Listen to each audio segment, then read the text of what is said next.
திருச்சியிலிருந்து குளித்தலை கரூர் வழியாக ஈரோடு செல்லும் பயணிகள் ரயில் வழியிலேயே நிறுத்தப்பட்டதால் பயணிகள் தவிப்புக்கு ஆளாகியுள்ளனர்.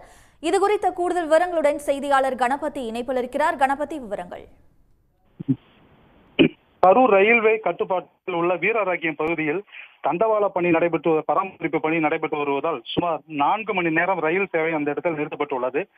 தினசரி காலை 7 மணி அளவில் திருச்சியிலிருந்து கரூர் வழியாக ஈரோடு செல்லும் பயணிகள் ரயிலானது இன்று 9 மணி அளவில் வீரராக்கியம் பகுதியை வந்தடைந்தது. இந்த தண்டவாள பராமரிப்பு பணி நடைபெறுவதால் அந்த இடத்துல ரயில் நிறுத்தப்பட்டது. இது குறித்து ரயில்வே நிர்வாகம் நேற்றே ஒரு அறிவிப்பை வெளியிட்டிருந்தது. அதாவது சுமார் இந்த தண்டவாள பணி நடைபெற்று வருவதால் சுமார் 4 மணி நேரம் இந்த இடத்தில் ரயில் சேவை இருக்காது என அறிவித்திருந்தது. இது பற்றி ஒரு சரியான விழிப்புணர்வு இல்லாத, மக்களுக்கு தெரியாததால் பயணிகள் இந்த இடத்துல சிக்கிக்கொண்டே பட்டனர்.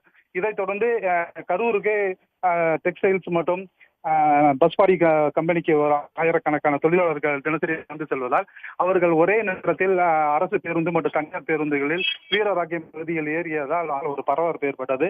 பயணிகள் அதனால் கொஞ்சம் அவதிப்பட்டனர். ஏற்கனவே ரயில்வே நிர்வாகமானது இந்த ரயில் சேவை நிறுத்தப்படுவதற்கான முன் அறிவிப்பை வெளியிட்டு இருந்தனர் என்பது குறிப்பிடத்தக்கது. விவரங்களுக்கு நன்றி கணபதி. உடனுக்குடன் செய்திகளை தெரிந்து கொள்ள சன் நியூஸ் பெல் ஐகானை கிளிக் பண்ணுங்க.